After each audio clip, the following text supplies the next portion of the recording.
Welcome back to Worst Seats in the House. Mike Russo. Anthony Panta is actually off today, and this is a podcast from Milan, Italy. I'm at the NHL Media Tour, the Europe version.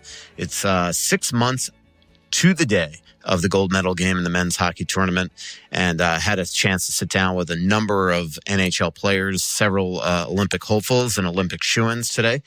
You'll be reading those stories in The Athletic in the coming days. Also, we'll do a Q&A with Bill Daly, but on this podcast, had a chance to sit down with Wild goalie Filip Gustavsson. You'll hear that interview. We talk about the upcoming season, his off season, and his hope and willingness to listen to the Wild if they come to him, as I expect that they will next month, to begin contract extension talks on a potential new deal as he enters the final year of his contract. He could become an unrestricted free agent next summer, and the going rate for a number one goalie now, we know, is in that $6 million range. So Filip has a chance to hit the lottery, so to speak, and we'll see how Billy Guerin starts those conversations, or if he does. But Filip definitely said that he is open to that. Also sitting down with Elliot Friedman on this podcast, a good friend of mine, 32 Thoughts podcast co-host and Sportsnet insider. He's one of the best in the business, and we talk a lot about a number of things. But the big news of the day, Marco Rossi re-signs, and the final piece of business in terms of players for this upcoming season is complete for the Wild. 3-year deal at $15 million. No trade protection because he's not yet eligible. You don't become eligible for no trade protection until you're unrestricted free agent. Years are bought out. And he's not an unrestricted free agent, or the potential of becoming an unrestricted free agent, until the 2029-30 season. So this 3-year deal brings him a year shy of unrestricted free agency.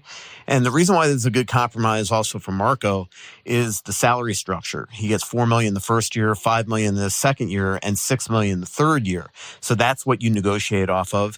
If the Wild, say, were to sign him to a 1-year deal, he would be arbitration eligible. But if they were to sign him to a 1-year deal and take him to unrestricted free agency, the minimum salary on a qualifying offer would be $6 million. So,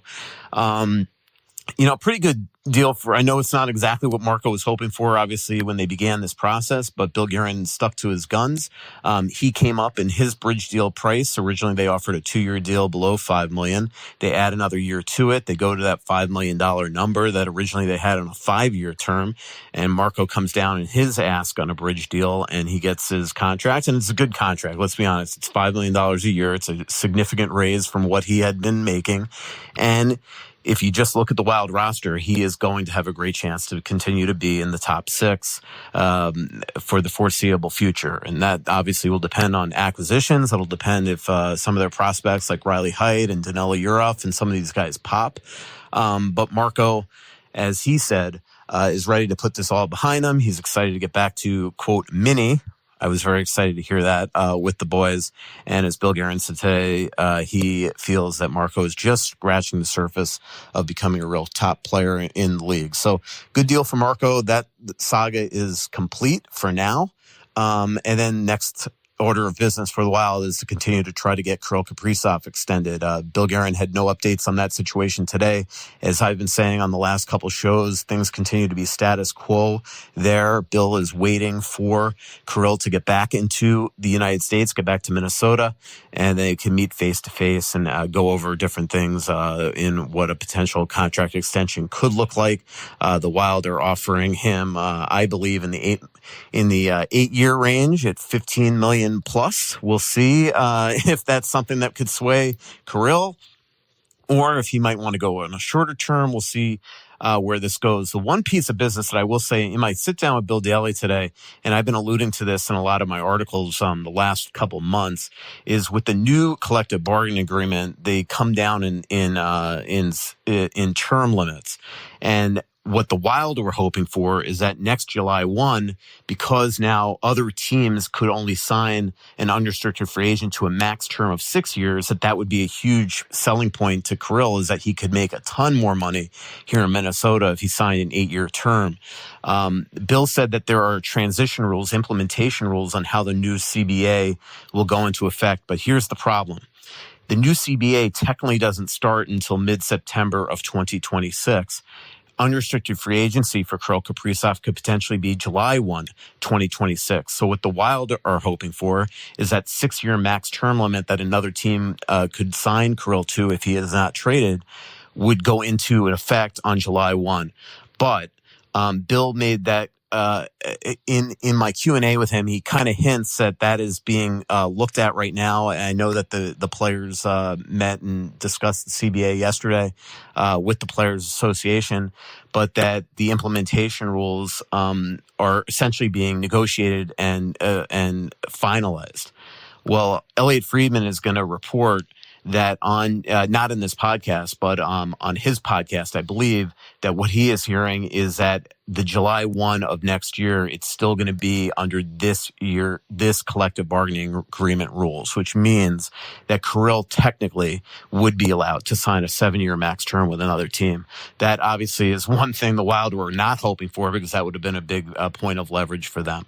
So we'll see if that affects anything. Who knows? The Wild still confident that they're going to be able to get Kirill signed here in short order. But obviously, the longer this goes, the more nerve-wracking I'm sure it gets for every fan. And even inside the organization, no matter the confidence that they continue to portend. So that's the way it is right now with the Kirill Kaprizov situation. But without further ado, here's the rest of the podcast with Elliot Friedman from Sportsnet and Filip Gustavsson from the Minnesota Wild. Well, thanks to Elliot Friedman from Sportsnet and 32 Thoughts podcast, the best podcast out there after this one, which is a local one, Elliot.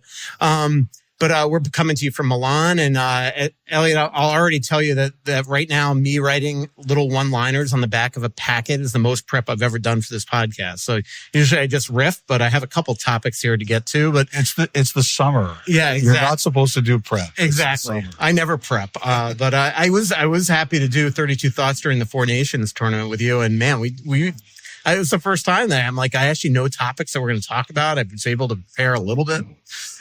And I love that tournament so much. Yeah. Are you going to be at the Olympics this year? I am. February 2nd, I get here because I'm covering the women's too. Oh, okay. Yeah. So I don't get here till I think February 8th. Look at this. We have an interruption. Look at it. It's the Minnesota infestation. Aaron Sickman.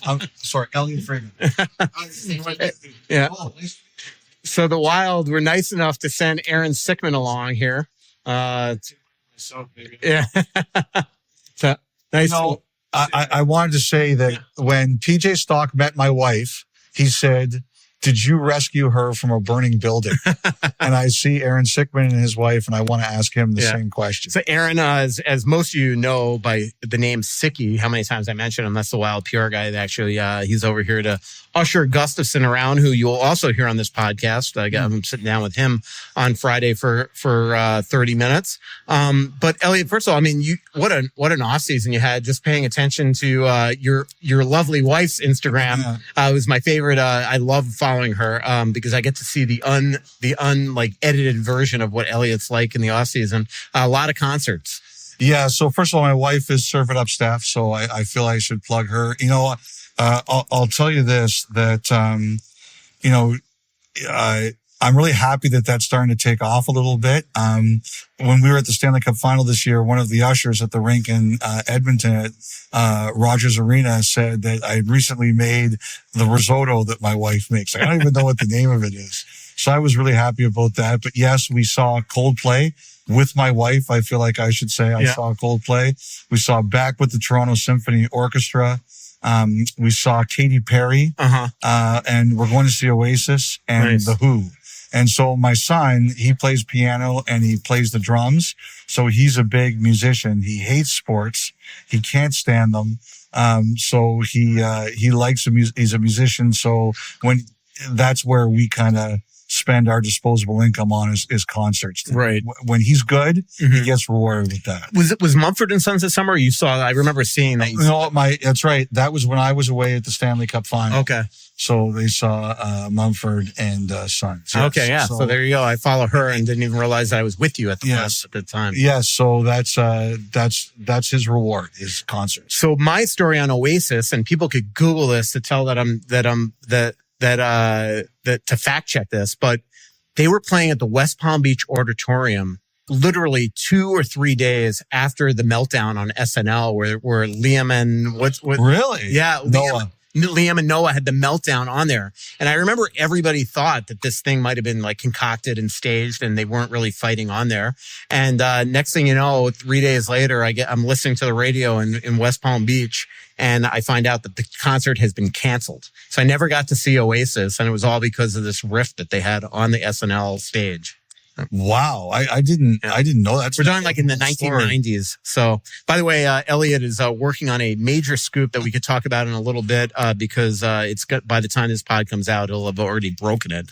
And I've watched you over the years, like at dinners and stuff, just sitting there and breaking stories. And, sometimes I feel like covering one team, I'm attached to my phone, but you cover 32, hence the name 32 Thoughts. How, like there got to be times where I know in the off season you're able to disconnect a little. I know that like there's got to be times where it's just exhausting. You just got to Milan and you're sitting on this story right now. Well, I think the thing is, like, I always tell people, this is a great long form conversation. I don't know if is what you really want to get into, but I talk to young people who want to do this business all the time, is that you have to know what you're signing up for.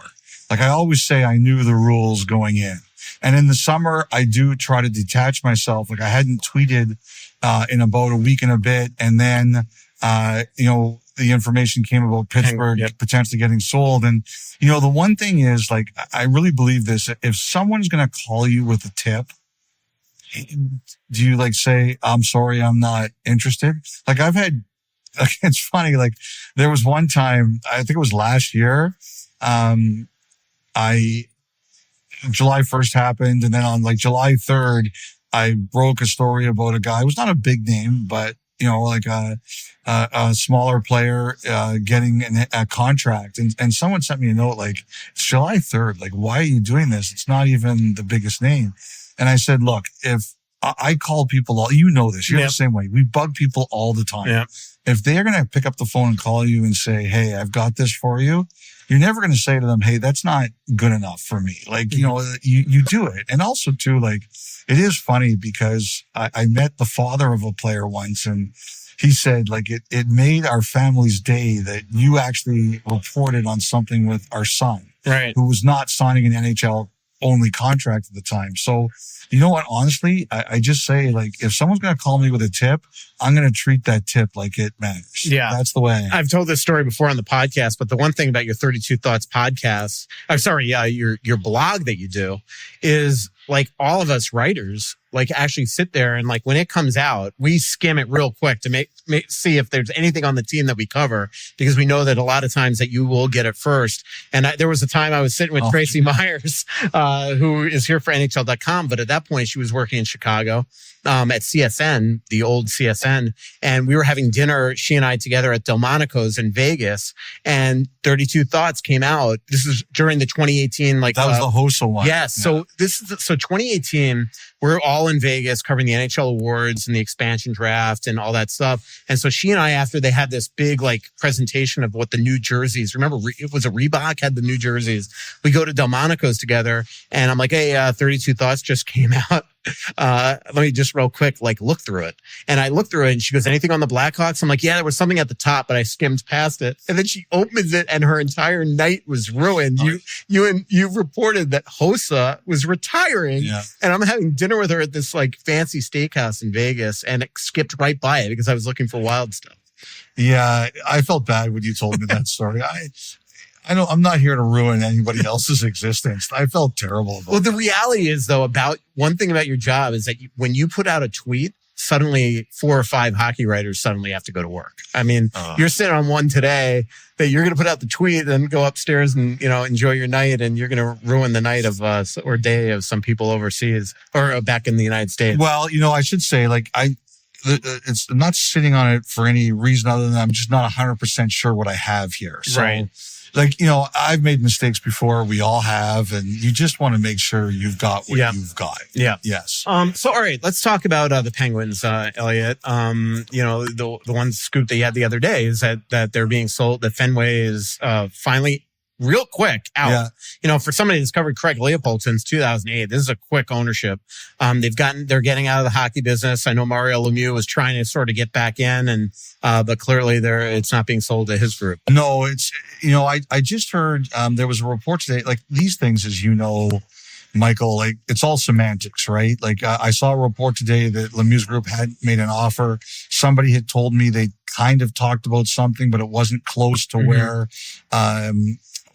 Fenway wanted to go. Fenway has made a lot of noise about how, we're only looking for a minority partner. Like nobody believes that. So I heard that 1.75 was kind of like their target number, and they're going to get it. 1.75 is going to be the sale price. And it's the Hoffman family. They're St. Louis based. They've owned the ECHL's Florida Everblades, who've been very successful under their ownership. And, it's interesting. I was listening, as you mentioned, Craig Leopold. Like, it's such a great example because it's the dichotomy of the two ownership groups. Like, Craig Leopold is an individual as opposed to Fenway, which is this massive sporting conglomerate, which is only going to get bigger. And Craig Leopold, man, he loves hockey. I've seen him around. You know it. He loves hockey. For Fenway, I don't know if they ever really fell in love with hockey. Yeah.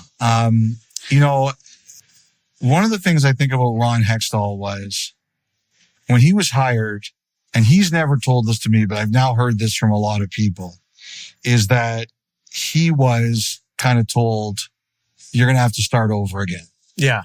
And then when he got to that point, everyone there got cold feet. Yes. Like, remember Malkin was going to free agency and then he wasn't. And I think Fenway took over at a point. I think a couple things happened. David Beeston, who was the guy there who really loved hockey, he left. And I just don't think that Fenway, the team wasn't as good as they hoped. And I think the other thing too is, and I've heard is that with Fenway is that the power the commissioner has in other sports is not like the power this commissioner has in this sport. And I just think, and also too, they're doubling their investment. Yeah. But I just don't think they ever truly fell in love with hockey. Yeah. And that's why they're out. Well, when Ron Hextall was the runner-up for the Wild GM job to Bill Guerin, I talked to him a lot throughout that process. And that was the one thing that I got the impression of, is that he was sort of given this task to rebuild there and start to, all right, Sid's getting up there in age, Letang's getting up there in age, Malkin's starting to break things down. He began the plan. All of a sudden, he's getting just scrutinized left and right by media and things like that. And I think that Fenway all of a sudden hit the brakes and makes a change. And what do you have? It all of a sudden, Kyle Dubas gets in, signs Carlson brings Carlson in at $10 million. And then they also realize that, like, wait a minute, this is not. And now they've begun the process of rebuilding. And I just think that they're 3 or 4 years too late for what Ron was actually trying to start. And initially was hired to start. Yeah. Do you want water that every day tastes like luxury? Better yet, worry-free luxury? With a Connecticut water treatment system from Aquarius Home Services, you'll get the world's most efficient water system and worry-free water that makes every day a day with luxurious water. Trust me, I've had one for 8 years. I've got sparkling dishes. I've got softer skin and hair. I've got worry-free drinking water, great tasting coffee, which, as you know, is the most important things. Rust stains, white scale buildup, and funny odors or taste. Well, goodbye to all that. Plus, my appliances last longer, saving me time and money. And during our state fair special, enjoy 36 months, 0% financing. Let me say that again. 36 months of 0% financing. So today is the day. Schedule your free water analysis with Aquarius, your authorized independent Connecticut dealer, and find out what water should be worry-free with Connecticut. Visit AquariusHomeservices.com for details. Financing based on credit approval. Aquarius, earning the right to be recommended. And don't forget to tell them that Russo sent you. Choosing the right banking partner for your business is an important decision.